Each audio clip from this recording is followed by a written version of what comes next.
Thank you all for coming. I am Rebecca Curry, and I'm the Public Services Supervisor at Special Collections and Archives, which is hosting our event tonight. Just a few housekeeping notes before we get started. So everyone signing up to perform will get a maximum 5-minute slot. If you have less than 5 minutes, that's fine. If you have 5 minutes and 15 seconds, we'll allow it.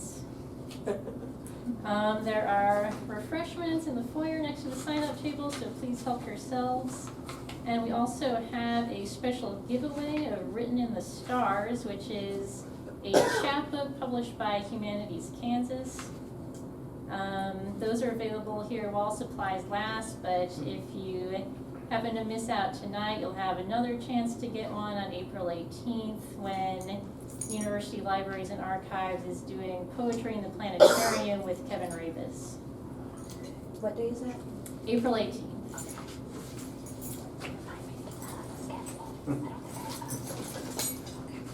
So now with that said, I'm pleased to introduce our featured artist and MC for tonight.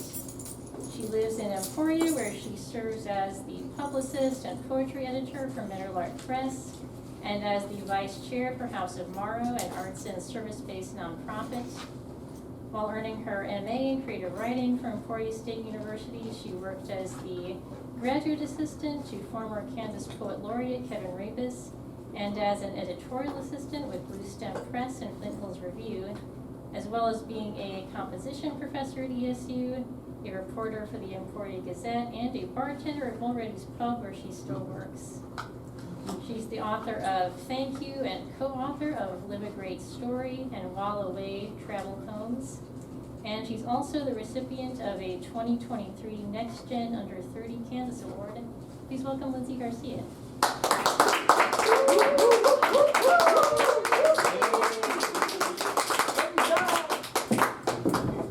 Thank you, Rebecca. Thank you all for being here. Can you hear me okay back there? Wonderful. Okay, folks. I'm so happy to be here. ESU has been a very special place for me and Emporia as a whole. I wouldn't be here without Kevin, and still wouldn't be here without all of the things that the invitation to come here has led me to. So, you heard a lot about me. Some of the other really cool things that I'm working on right now is an anthology of creative writing by the Walnut Elementary School 5th graders. I've been able to go in there a couple of times a week for the spring semester and do creative writing lessons with them. And May 13th at 6 p.m. at the Clint Boyer Community Building, we are doing a book launch event. So this is a House of Morrow / Meadowlark Press program that we've been able to collaborate on. So I'm taking pre-orders now if anybody wants. And I'm also about to put out my new book called Cravings. And you'll mostly hear poems from that tonight, which I will also be taking pre-orders for. Book launch details to be determined. Okay, does anybody have any questions? Great. Were any of you my students? Great. Okay, I'm going to start with 2 pieces from the Walnut students. My Best Friend by Aubrey Stock. How did you become my best friend? Didn't it start when we were kids? Your hair is like dark chocolate streaming down your back. Your eyes are like the forest, colorful and proud. You make me feel good whenever you are around. You have a smile on your face that is as bright as the sunshine clear through the sky. Thank you for being my best friend. So sweet. One of the prompts that we did is the Where I'm From poem. How many of you have done a Where I'm From poem? Yeah, a few of us. Oh, I've heard it. In the anthology, we're also including a bunch of writing prompts in the back. So if you haven't yet, you'll be able to. This is Where I'm From by Amara Brooks. I am from my kitchen, from my phone and my bed. I'm from the big clean house that smells like food, tastes like paint, and is very loud. I am from my climbing tree. It is tasty, crispy, and delicious. I'm from road trips and funniness from Kirsten, my mom, and Chance, my dad. I'm from the movies and big backs, From Don't Hit Your Brother and Chill Out. I'm from Wichita, tacos and burritos, and from the grandpa who spoils me.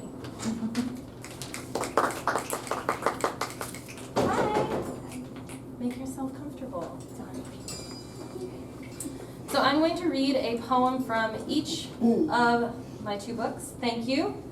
And While Away, which is that co-authored book with Kevin and one of his other students, Brett Seaton. So, the very first poem in this book is called Abilene Sunrise. I'm originally from Colorado, but I've been in Kansas a little over a decade now. I have never seen anything more beautiful than the Kansas plains kissing the apricot sun good morning. Wow. Thank you. I have business cards / bookmarks if anybody wants. Okay, this one's called Drinks with the Rabbi. The rabbi walks into a bar. White suit, gold buttons are ready to burst. Matching cap, matching tie, purple slippers. Adorned with a boutonniere of baby's breath and fern. A bouquet to match. He tells the bartender he's looking for the girl with green eyes. The rabbi walks into a bar for me. Me, an old 25. Him, a young 76. We drink beer and talk about the time and space that led us here together. The rabbi used to travel the world, chasing girls, chasing beaches. When the love ran dry, there was always the water, always the sunsets, always the boats way out there, coming and going as they do. The rabbi was an army man, son of a Navy man, climbed the ranks to lieutenant colonel, didn't bat an eyelash when he met the late Herbert Hoover. The rabbi hides a toy fish in his pocket, keeps it handy to toss on the floor, stir up laughter when conversation lulls. The rabbi says he keeps a pocket printer on him too, asks for a piece of paper. He makes robotic noises, beep, beep, boop, boop, scribbles his Jewish name, his Catholic name, and his cell phone number.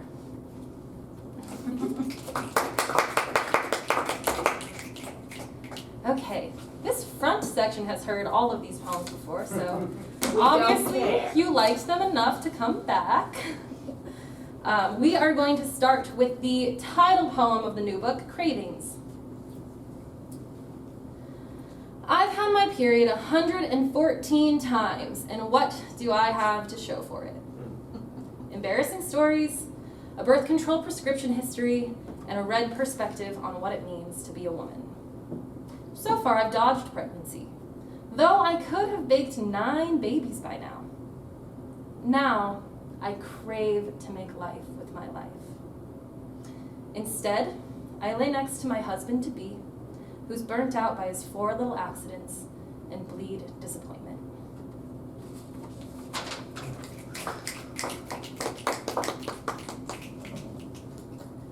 How it ends. 2 years ago, in Crescent Park, I was so rotten in love I spoiled us.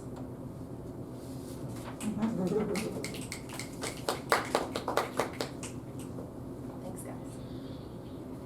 Great responsibility. When I'm not writing, I stare out the window, smile at the people and usually their dogs.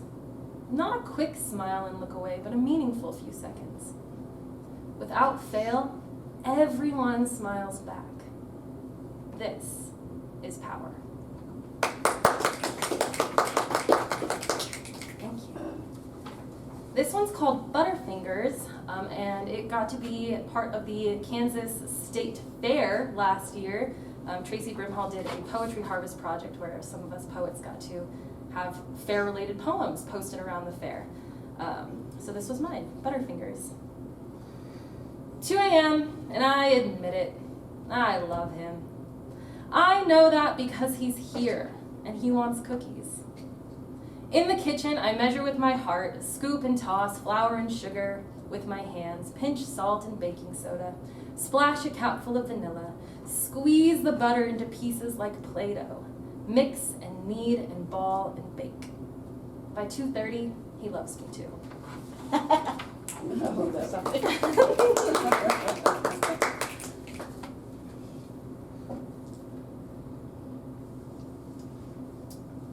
Okay.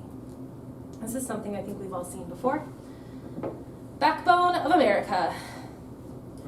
Train hauls hundreds of bone-white turbine blades, a spine of potential energy slinking across Kansas.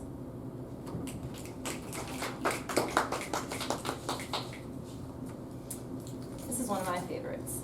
Terry might be dead. Lines from an at-home caretaker. Last night, Terry was acting strangely, telling me, "Thank you, I love you. Oh, and see you in the AM, but if I don't, it's because I took off like a big bird." This morning I was making coffee in her kitchen when I thought I heard her shout, as loud as an old lady can shout, "Open the damn door!" But when I went to check on her, she was asleep. Or so it seemed. Terry might be dead.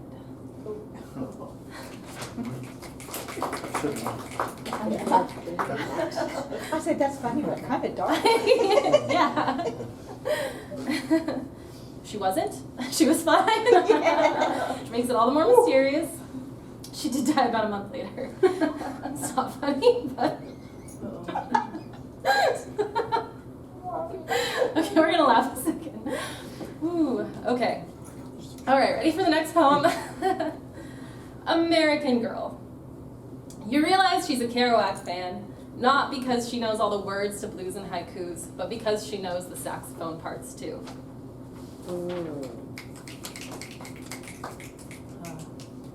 I like to write myself birthday poems, so this one was for my 24th birthday. 24. Yesterday, I felt 16 again. Light, optimistic, perky, supple. Today though, well, today I feel old. Like a 7-year-old Walmart shoe, scuffed and threadbare. Today my feet ache. I'm plump and dehydrated. I drink the rest of a warm beer left out after last night's dinner. Today I feel so old, I might as well be 30.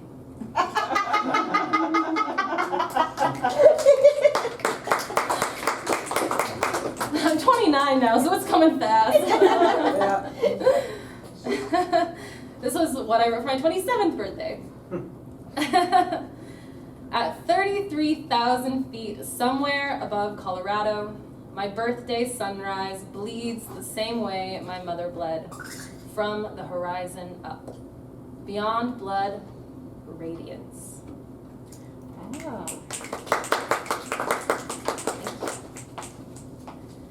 This poem's called Ugly. Sometimes it's not about writing the prettiest poem.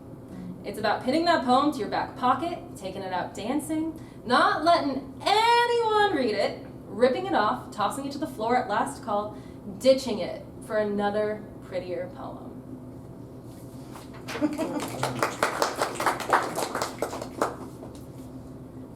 Snow day. I've had a lot of those this year. Yeah, we did. Everyone's tracks are visible if they're going out at all. Nobody murders on a snow day.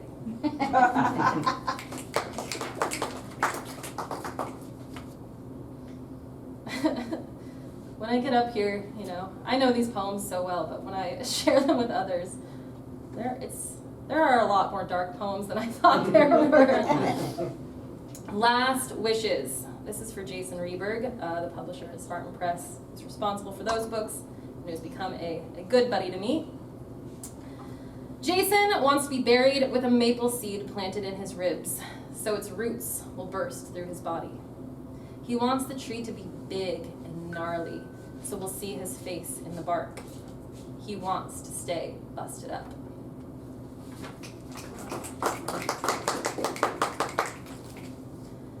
Wanted. Dear most wanted guy, ruddy, white, clean cut. You walk to work, auto body muscular. I saw your picture posted. Wanted 200 pounds of scar and tattoo. I wanted to read you.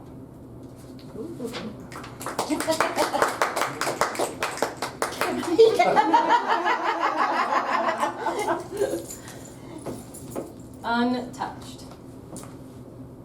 Sunrise legalized drinking stopped feeling wrong years ago. Comfortable behind bar lights, he swallows his sins with the best whiskey around, which isn't great, but it's better than the other tastes in his mouth. He drinks alone, a fucking shame. He breathes deep. He likes the bar smell. This place less stale with the AC. No such thing as spring in the South. Behind the bar, books, records, a bartender, all untouched. Everything is thirsty for company.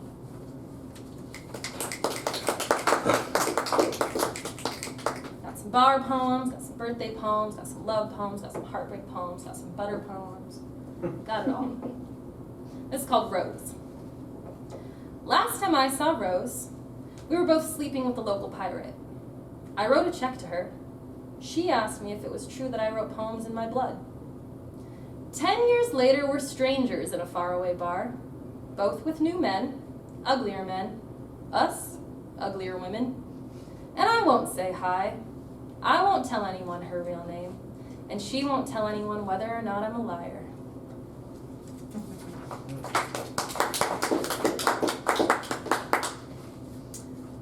Writers often write about other writers, yeah? So, we've got a couple. Got one for William S. Burroughs and one for Walt Whitman. So, at the library with William S. Burroughs. On the corner of 7th and Kentucky, I watched Let me start that over. On the corner of 7th and Kentucky, I watch cars turn the wrong way down the one-way from a cushy perch in this glass box that lurches over a busy Lawrence Street. Burroughs never stepped foot in this library, the library that swallowed his. But I think he'd like the view, talking shit, giving tourists the bird.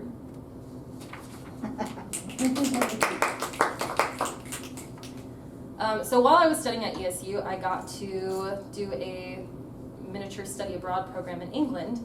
And while I was there, I was able to do a presentation at a Walt Whitman conference. So that was really cool, very serendipitous. And some of these poems are from the little chapbook that I published, which was my project for the studying abroad. And it was awesome. One of the best experiences of my life. So this is called A Good Hater. In a room full of Whitman scholars, someone says Whitman was a good hater. I know he would hate the way we sit in this swanky London hotel. Pick apart his handwriting, his misused dashes, bicker over his loopy doodles of sperm mid-swim. I know he would hate the way we quote him when he himself said quoting is a thing that gets to be a disease. Would he hate how we stay and listen even when we don't want to? Would he understand that this is how we love him?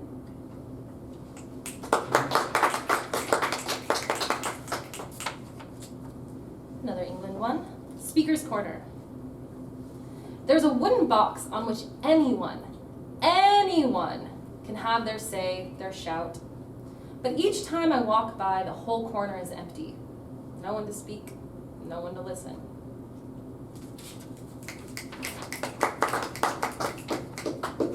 I met a lot of strange people over in England and ended up not going back with the class when I was supposed to because I was busy hanging out with them. So this is one of the guys I met, the Blue Hour.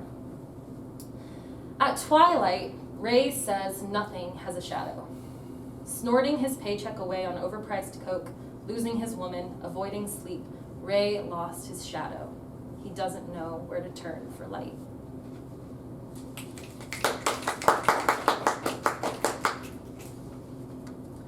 So, we acquire a lot of poet friends in this world. Sometimes they just show up on your doorstep. When the poets come to town, the city poets arrive unannounced, hole up in my small town house, want something like rest before another long drive. They live on the road, and I wonder how long it's been since their last home-cooked meal. I make coffee, biscuits, gravy, eggs the way each likes. The poets spin tales of crossroads and devils, of candy mountains and women, of all the books written between gas stations. The poets refuse beds and use only their blankets on my wooden floor. The poets don't turn the lights out when they sleep or say goodbye when they leave.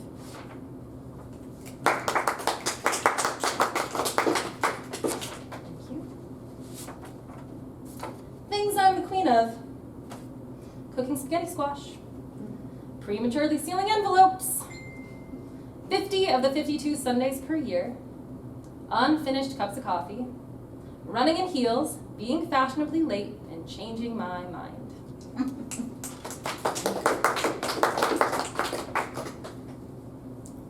New Orleans is my favorite city other than Emporia, Kansas.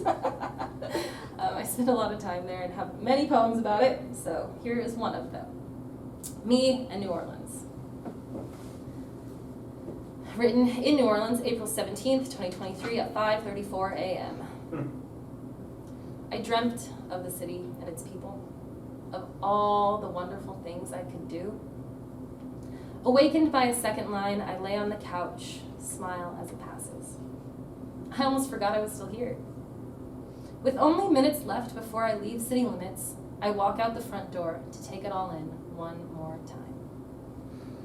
It's just me out here on the corner of North Rampart and St. Ferdinand. Me and that tabby cat. Everyone else is going to bed or still sleeping the weekend off. Me and the blooming magnolias. Fishermen casting their first line into twilight on Lake Pontchartrain. Me and sweet jasmine air. Lovers somewhere about to make love for the last time. Me and New Orleans.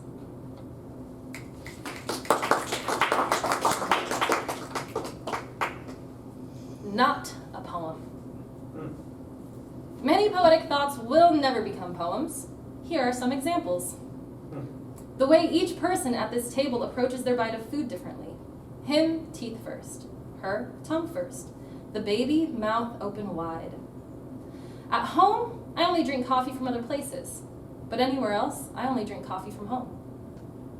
You can't tell if the girl by the campfire is crying because of the smoke in her eyes or the breakup. He says he's going to read a piece from memory rather than recite it. The blue of the fall bushberries, looking alien-like, out of place and extraordinary. These are not poems, and never will be, but rather practice at paying attention.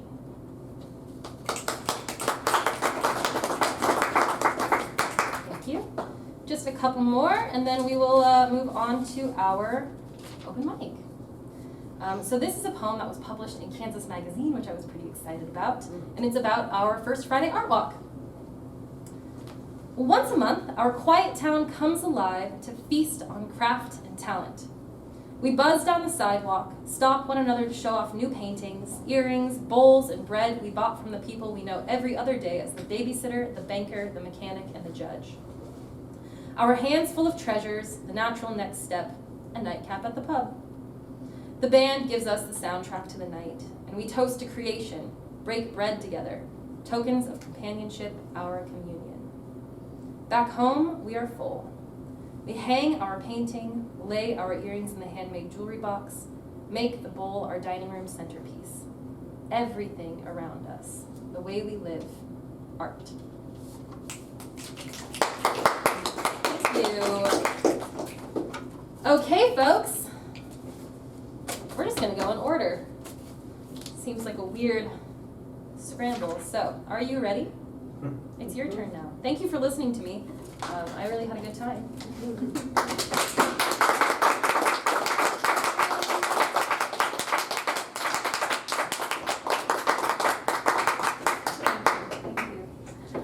First up is the other Lindsay, my friend Lindsay Bartlett. Bring it on up, Lindsay Squares.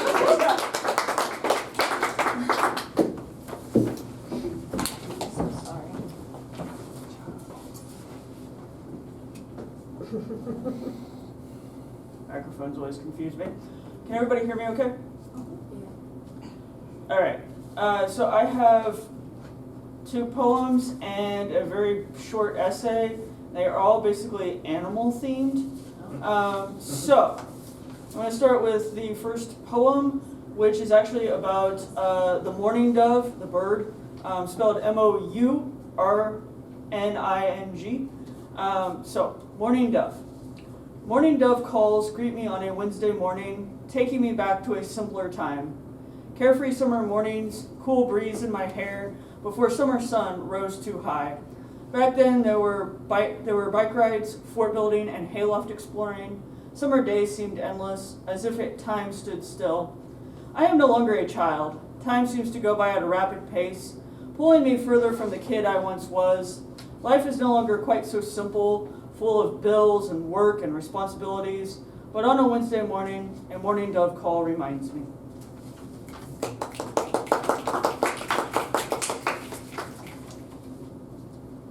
Next up is a poem called Bed Making. This is for my friend Amy's dog Ivy, who was my favorite dog ever. Sadly, she passed away a couple years ago. But this was one of the times I was dog sitting for Amy, and Ivy decided that me making the bed was a game rather than actual work. The black and white pit bull accompanies me while I make the futon bed. I grab sheets from a drawer, shaking them from folded shapes. Thinking it all a game, the pit bull darts from corner to corner as I tuck ends under soft mattress. White paws bat at my hands as I spread the blanket. I could be irritated with her antics, making play from my work, banish her and close the door, make the bed in peace.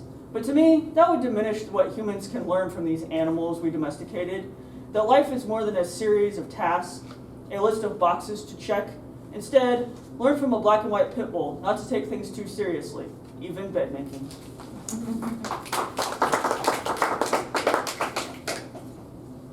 And then lastly, I have a very short essay. It's like a page and a half. And it's one of the more humorous things I have that I've written. So I figured I would share it because we all need some laughs right now, I'm sure. So this is called Houdini Dog. Some of you have heard this before. Houdini Dog. In 6th grade, I started begging my parents for a dog. Up until this point, we had a lot of farm cats, but I had never had a dog, and I was desperate for one. It took some time, but I eventually managed to convince them. A classmate's family had recently had a litter of German Shepherd puppies, so we went to their farm to pick one out to bring home. I picked out a pup with tan legs and a black body with big ears she hadn't yet grown into. I named her Missy. She was full of energy and not super affectionate. She didn't mind attention, but she really only wanted it on her own terms. Thankfully, we lived in the country on an old farmstead, so she had plenty of room to run, but her energy seemed never ending. Missy was probably about a year old, and I was maybe a 7th grader when I decided to take Missy for the dog training project in 4-H. This meant Missy and I would do dog obedience classes out at the Rush County Fairgrounds, with the end goal that I would show Missy at the fair in August. At the time, it seemed like a great idea. Missy would get some much needed obedience training, and I would have a project for once that wasn't sewing, crafts, or cooking, none of which I ever enjoyed much. What could possibly go wrong? Obedience classes started. My dad would take Missy and I, but it was up to me to work with her on various commands. Missy was not an easy student. In fact, she was a rather bad one. She was hyper and stubborn and didn't like to listen. I was a skinny, bookish middle schooler, hardly an authoritative individual for a hyperactive German Shepherd. The classes were held in the arena of the fairgrounds, where all the various animals from bucket calves to sheep and goats were shown when the fair was in season. There were gates and a fence enclosing the arena, but one was usually left open during class. This would prove to be problematic in all the worst ways. I don't know how many classes we, Missy and I, had been attending. It had been enough that we were past some of the more basic commands. On this particular evening, we were supposed to switch collars on our dogs, from one type to another. I had managed this before, and though a bit tricky, it had been doable. However, on this evening, my Houdini German Shepherd made her great escape. Her attention had been caught by a rabbit, and in the blink of an eye, she was off and chasing after poor Peter Cottontail. At this point, I had no choice but to call in reinforcements. The reinforcement being my poor father, who I am certain had some choice words he was muttering under his breath as we comically chased Missy around parts of the fairgrounds, all while the rest of the people and dogs in the class tried to go on with the lesson as much as possible, but mostly just watched the show ensue. In addition to being stubborn, Missy was fast. She wanted to catch that rabbit, and she wasn't stopping no matter how many people chased after her or how much we yelled at her. Dad and I finally managed to catch my Houdini dog. I don't remember how at this point. Peter Cottontail was saved, having made for an area impossible for Missy to reach. After all the excitement, I am not sure there was much learning done the rest of the class. Turns out it would be the last class Missy would ever be a student in. I knew she was just too much for me to handle. She was too excitable, stubborn, and full of energy. There was just no way she was going to be show ready for the fair anytime soon, no matter how many classes we attended. So, me and my flunky dog were not in attendance at the 4-H dog show that year, which was probably best for all involved, including the rabbits. Missy never really did calm down and would go on to give us many more stories to tell. Though her flunking out of obedience classes really does take all the milk bones. Thank you.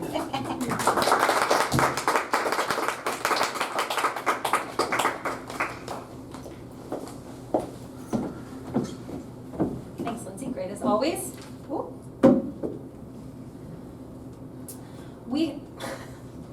We have another Meadowlark author coming up, and she is also a Kansas Notable Book Award winner.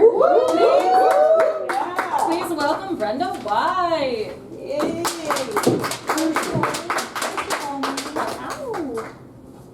All right.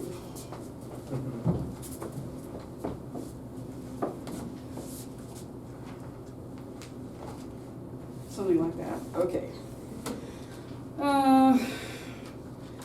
I couldn't decide what I was going to read tonight, but I think I'm going to go with 3 pieces. The first one is called Easter Morning. Easter morning, and I'm drinking coffee at the diner with the rest of the sinners.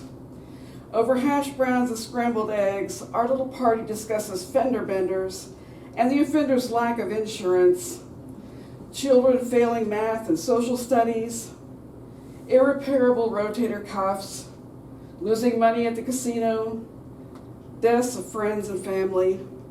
Seems everyone lugs a cross of some kind uphill.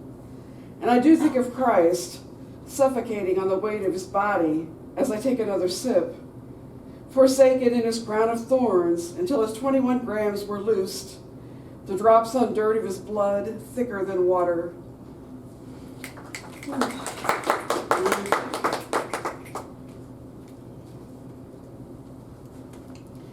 This is called Oops.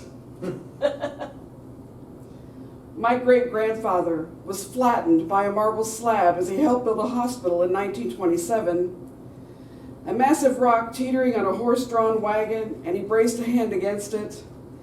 Maybe he mistook himself for Atlas, whirled on his shoulders, a titan strength.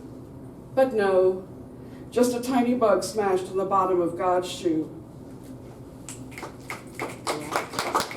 Okay, what next? Okay, I think I've got enough time to do this one. This is called Evening News Break, brought to you by KHME, where there's no place like home. Tonight's story, Supper at the White House. It is 5:30 Central Time, and our intrepid man on the ground, Riley Stair, is avidly gathering information on preparation of the evening meal. Sources say Grandpa is prostrate in the bedroom with a migraine. Riley approaches this restricted area. "Grandpa," reports Mr. Stair in soda voice. "Grandma's peeling the potatoes," and he scrambles back to the action. "Yes, ladies and gentlemen, you heard it here. The potatoes are being peeled." Armed with the latest data in real time, our reporter returns. "Grandpa, Grandma's frying the meat." Sizzling is heard in the background. Authorities now remind Mr. Stair that the bedroom is a restricted area. He nods in compliance and departs to ground zero. In moments, Riley appears and bravely trespasses the forbidden boundaries, trauma and disgust shading his voice. "Grandpa, Grandma's fixing that stuff. Mama loves it, but it just makes kids scream. The story is out. That stuff makes kids scream. Sources nearby advise that stuff, a bane to children everywhere, is butternut squash." Thank you, Riley Stair, for this pivotal news break. And now back to our usual programming.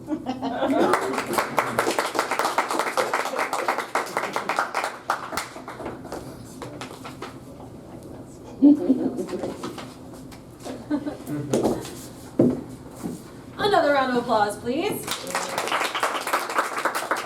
You heard it here, folks. The Brenda White. All right, we have another forthcoming Meadowlark poet. You are now officially Meadowlark poet, Carrie Moyer. Come on up, Carrie Moyer, author of Salt, among other books. Hello. Hello? So I I don't have anything from the older books. I just thought I'd read the new stuff, and something I just came up with actually yesterday. This is called Spark. We all have them, the hard things life puts in our pockets, like rock, salt, or tacks. Or we are stabbed in the heart but live. We are put on this rock with no say, the spark floating above the water.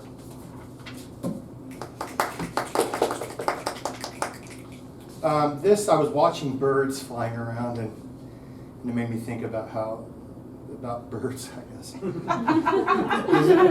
This is called Grounded. Profound. Starlings murmurate, are one voice, this flock, one feather, one wing. And I look up and feel my spirit grounded, and envy those birds who do as they do above.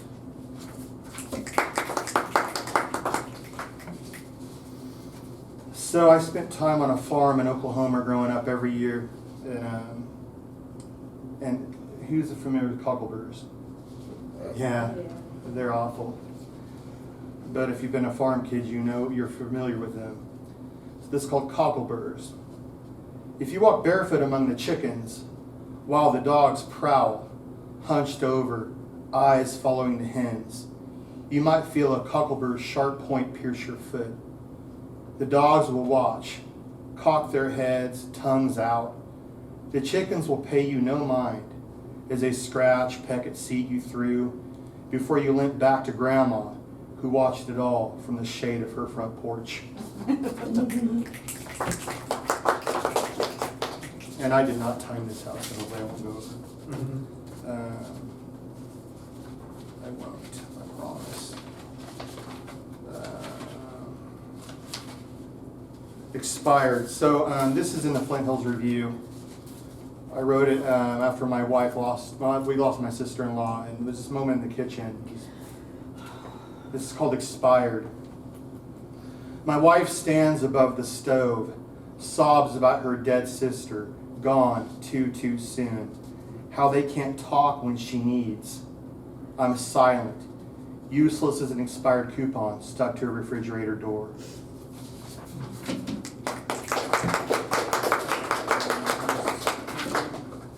I'll read this one, and then I'll read one other one. I think I might get on time.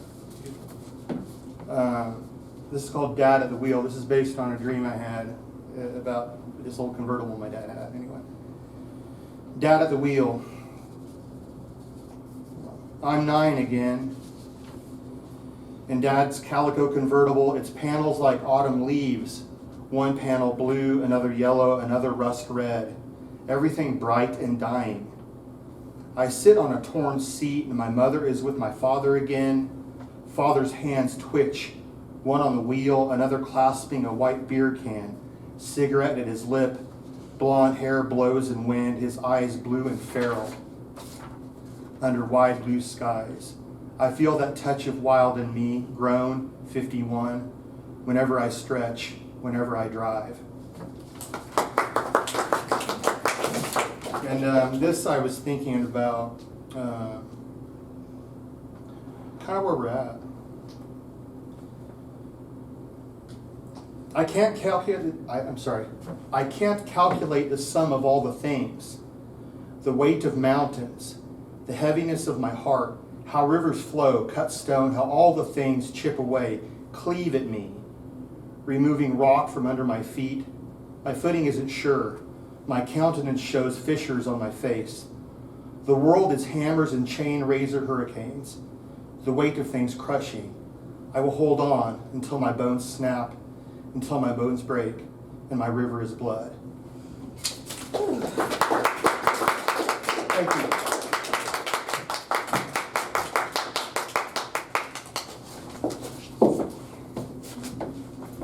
Thanks, Gary.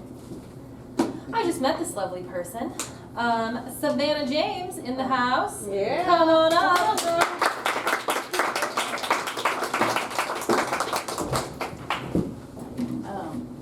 So I'm a graduate student here at ESU.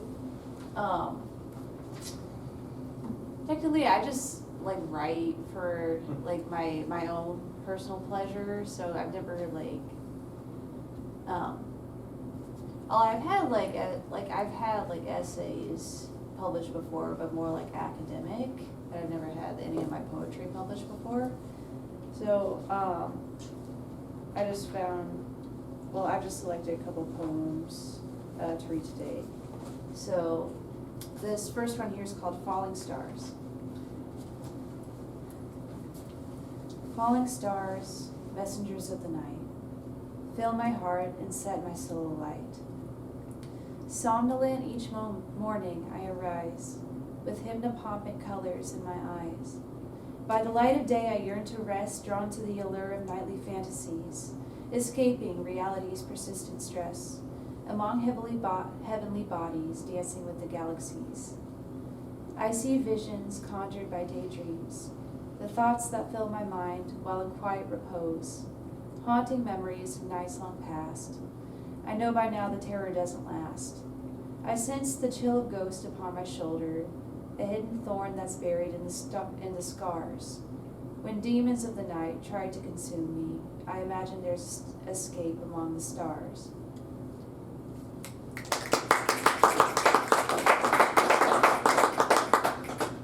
And this next one's called The Little Death. Little dad. Like a dear horse? Yes, actually. I get a lot of poems that are a bit moody, but. Do we remember the womb? Do our bodies remember the pain of being born? The moment before conception and the moment after death are much the same. There's an ecstasy surrounding both moments. There's a kind of letting go, a simultaneous pain and pleasure. We came from a state of nothingness before, then an overwhelming of the senses, then nothingness again. When we love, we know what it is to die. We become nothing, yet we feel everything. The knowledge of good and evil was the ability to both live and die. There was no living before there was knowledge. There is no death without life, without love. We are immortal when we are nothing, and we are everything when we are alive.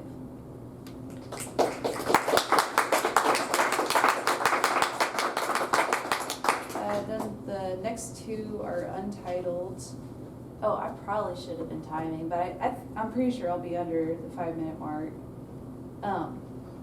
This first untitled one. I am a beautiful child, and I embody light. I am made of stardust. I was born from dead stars and fallen idols. I hold the power of creation. I bring light to dark places. I take healing unto me. I fill up hollow spaces. I am a beautiful child, and I embody light. I search for hidden truths and bring the dark in sight. I am a beautiful child, born from anguished crying. I bring hope to broken pieces and life into the dying.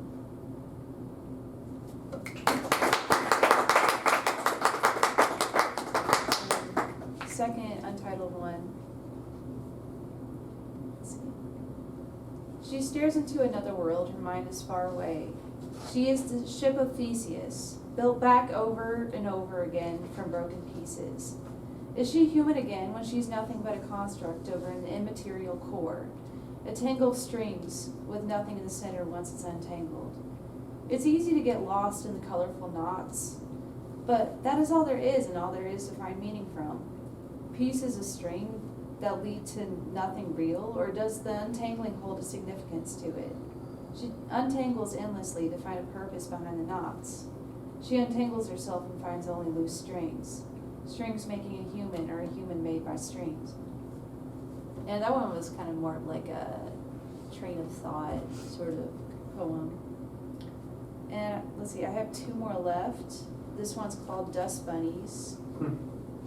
Wandering vagabonds of the air float and settle softly like a blanket upon overlooked and out-of-reach places. They make their homes out of picture frames, the tops of shelves, forgotten things. Through time and dusty haze, things slowly change. As memories silently collect dust, as the meanings of experiences fade away, dust bunnies are the only inhabitants left of these rejected spaces, the once lived in, abandoned places, fossils of life that once dwelt there, traces of what one cannot relive again. They remain when everyone else leaves.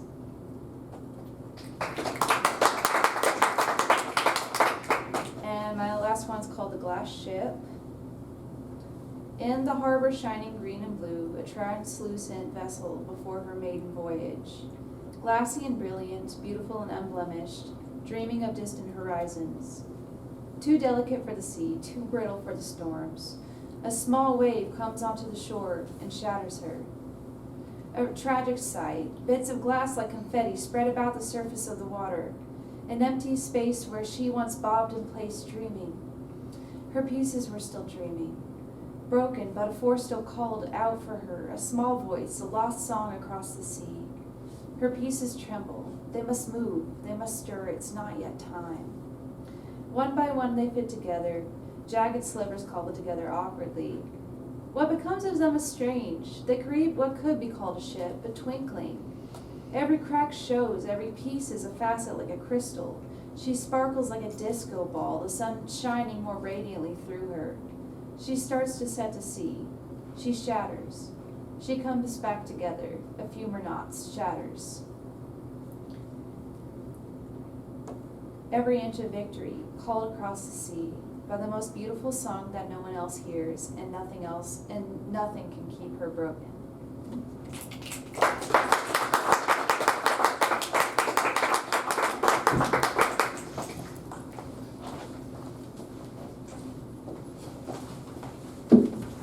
Great job, Savannah. Okay, as far as I'm aware, this next reader manifested this entire day and every single detail of it. So, Sophie, would you like to come up and continue with this extraordinary day? Okay.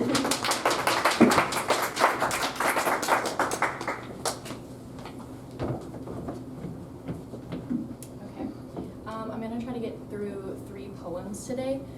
This first one I wrote this morning, so I hope you can appreciate a rough draft. Anger. What it means to you doesn't mean the same to me. I run from this word. I lower my eyes to the floor, allowing the bubble, the glowing ember to die. Reversing the elements until they manifest as both waterfalls and deserts. As water rushing down my cheeks. As sand drying, hardening, and tightening inside my throat, inside my chest. I hold my breath. Like I hold my tongue. Because to breathe, to speak, is to trigger an earthquake I'm not ready to face and never ready to face. Anger means action, and action means I'll be forced to look you in the eyes and say, I matter. But I can't say I matter without looking into your eyes and seeing my eyes through and through. Aren't they the same? I prefer to take the road less traveled. Perhaps it is longer, the trees hold less fruits, the path more limbs, but isn't it easier? To stop the earth from trembling. Words to me, the bad kind, alert my body as would a natural disaster. So, I'll continue my walk, eyes averted like a wet statue, watching the earth fall apart from a distance.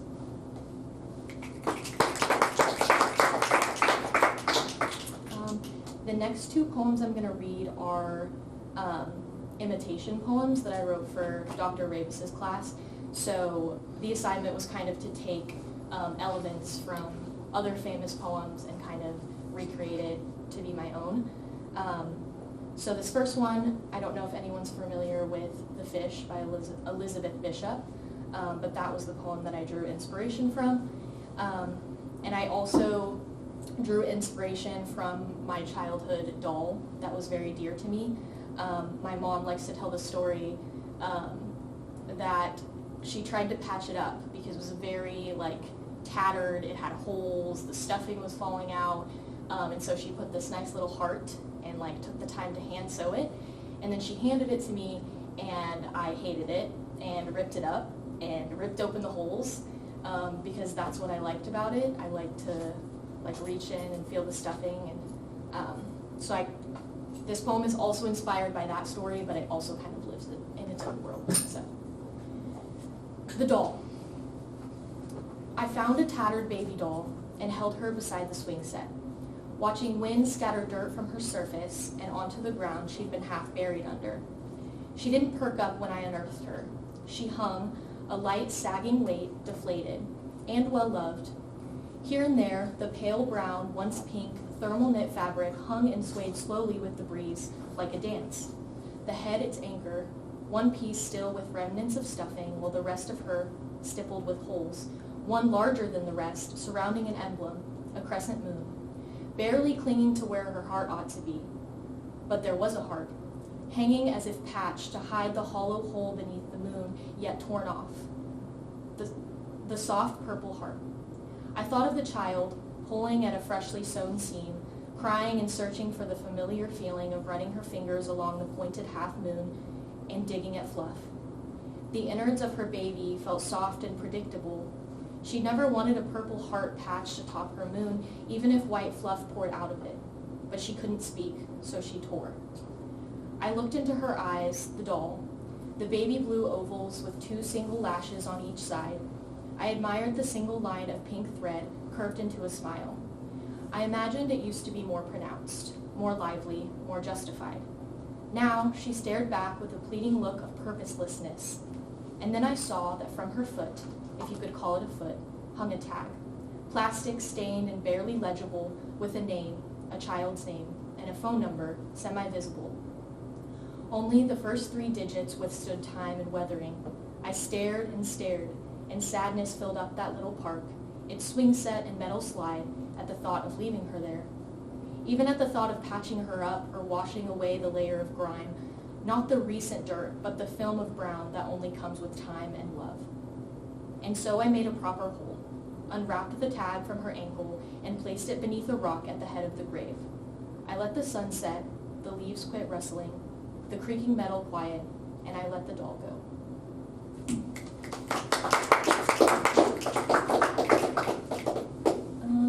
My last poem is inspired by,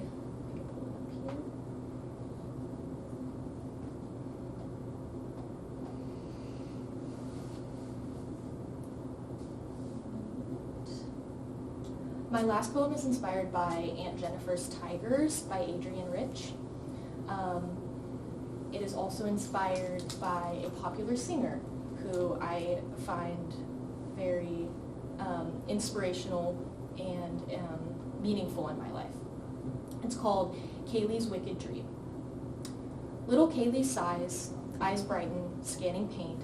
What began as brush on canvas transformed into a saint. A woman of soft conviction, ultra-modern yet strikingly quaint, who chased pink visions of ponies, who knows not of restraint. The young girl's eyelashes flutter, her hands become a prayer, reflected in the ghostly face of feminine and fair.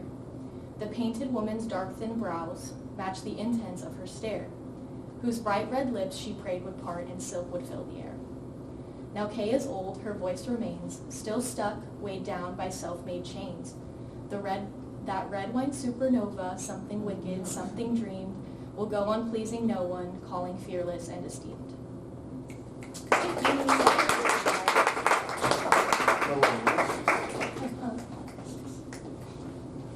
Great job, Sophie. Okay, my dear friend Emily Wall is coming up now. Emily.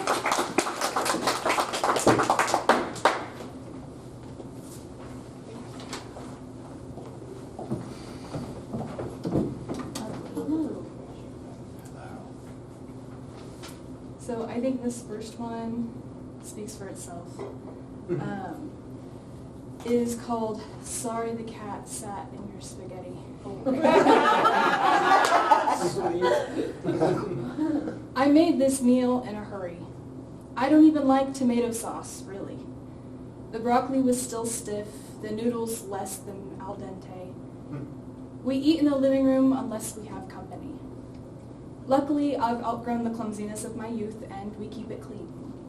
But tonight, you shoveled this charmless pasta, mumbled, so good, and thanked me for your 10 p.m. dinner as I complained about my own work.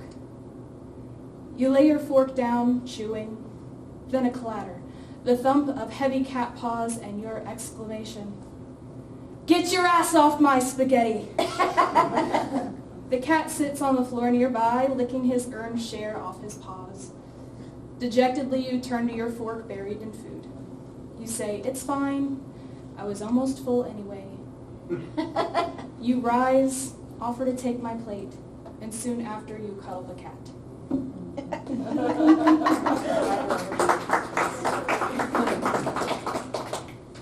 This one is called Etymology. Much like Sophie, this one was written within the last 24 hours. So. My sister used to cover our bedroom wall with collages made from magazines. Her friends came over and they thought she was cool, though she didn't think so, having to share a room and all. I watched her ritual of cutting the collages a whole Saturday, tracing silhouettes of boy bands and brand names with scissors, testing out placement on our floor before plastering them to the wall, the blueprint before the build. I watched from the top bunk and feigned disinterest. What I said was true enough. 5 sauce isn't even that cute. But as she studied these things that captivated her, I studied the way she defined herself. A lexicographer working on a new dictionary entry, and felt like I'd never read a word in my life.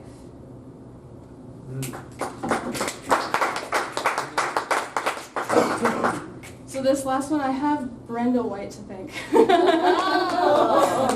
So this is from your Tonka poetry class.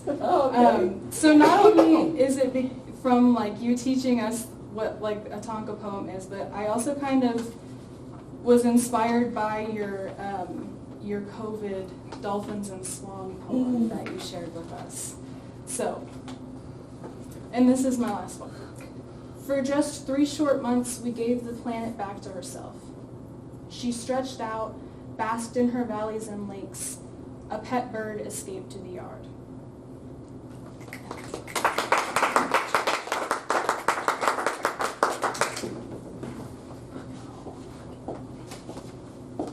Right on. May none of your cats sit in your spaghetti. Okay, next up, Miss Angel Edenburn.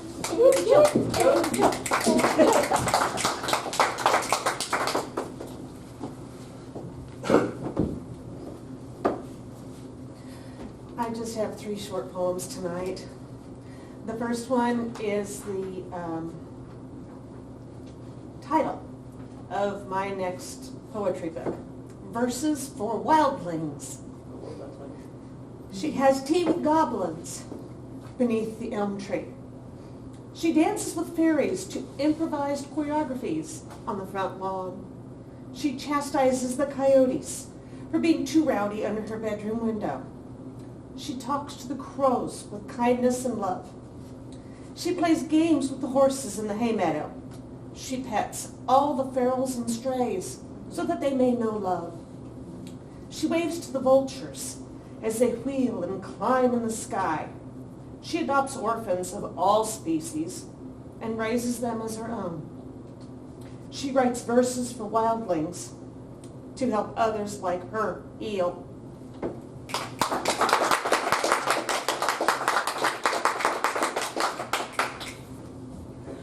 Quiet. In a quiet room, a volume of writers gather. Their hopes, dreams, fears, and stories swirl and transform from the editing of their pages. Larger-than-life heroes boldly enter, while others come on quiet cat's feet. All are scribbling words on scraps of paper or weaving worlds in ornate journals. In this, a refuge, a place of safety for all. The sanctuary built by writers, no matter where we gather.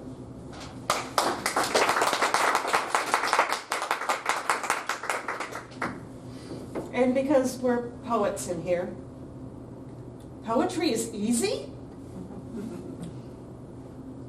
Poetry is easy. Poetry is not easy, unlike some people think.